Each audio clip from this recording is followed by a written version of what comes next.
नवरात्रि का तीसरा दिन मां चंद्रघंटा की होती है पूजा। ये है विधि और कथा। नवरात्रि का तीसरा दिन मां चंद्रघंटा को समर्पित है। इस दिन मां चंद्रघंटा की पूजा की जाती है। असुरों का संहार करने के लिए मां दुर्गा ने इस रूप को धारण किया था। आइए जानते हैं पूजन विधि और कथा। नवरात्रि के तृतीय दिवस यानी तीसरे दिन मां चंद्रघंटा की पूजा की जाती है। मां चंद्रघंटा को परम शांतिदायक और कल्याणकारी माना गया है। इनके मस्तक पर घंटे के आकार का आधा चंद्र है, इसीलिए इन्हें मां चंद्रघंटा कहा जाता है। अन्य विशेषताओं की बात करें तो इनके शरीर का रंग स्वर्ण के समान है।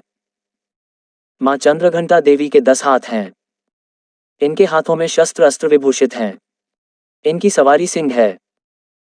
नवरात्रि में मां चंद्रघंटा की पूजा का विशेष महत्व बताया गया है। मान्यता है कि जो भी व्यक्ति नवरात्रि में मां चंद्रघंटा की पूजा विधि पूर्वक करता है उसे अलौकिक ज्ञान की प्राप्ति होती है। इस देवी की पूजा और उपासना से साहस और निडरता का बोध होता है।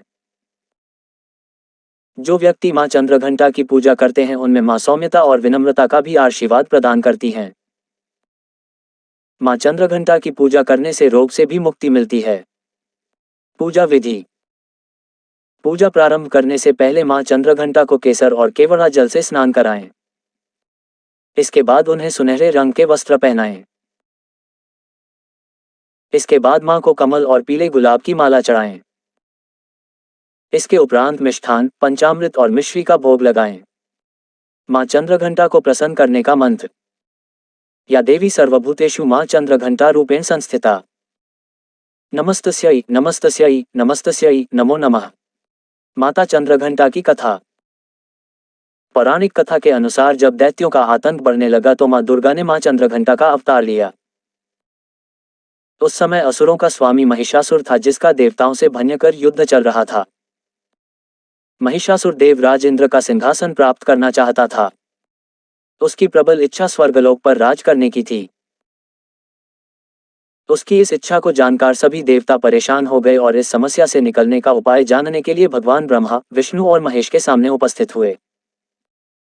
देवताओं की बात को गंभीरता से सुनने के बाद तीनों को ही क्रोध आया।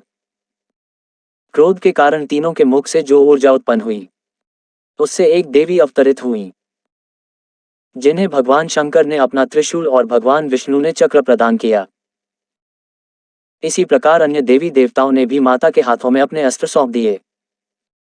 देवराज इंद्र ने देवी को एक घंटा दिया। सूर्य ने अपना तेज और तलवार दी, सवारी के लिए सिंह प्रदान किया। इसके बाद मां चंद्रघंटा महिषासुर के पास पहुंची। मां का ये रूप देखकर महिषासुर को ये आभास हो गया कि उसका काल आ गया है। महिषासुर ने मां पर हमला बोल दिया। इसके बाद देवताओं और असुरों में भयंकर युद्ध छिड़ गया।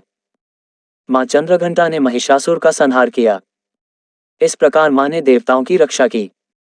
इसी तरह की कहानी और कथा सुनने के लिए हमारे YouTube चैनल BGS टाइम को सब्सक्राइब कर लें। धन्यवाद। जय श्री गणेश महाराज।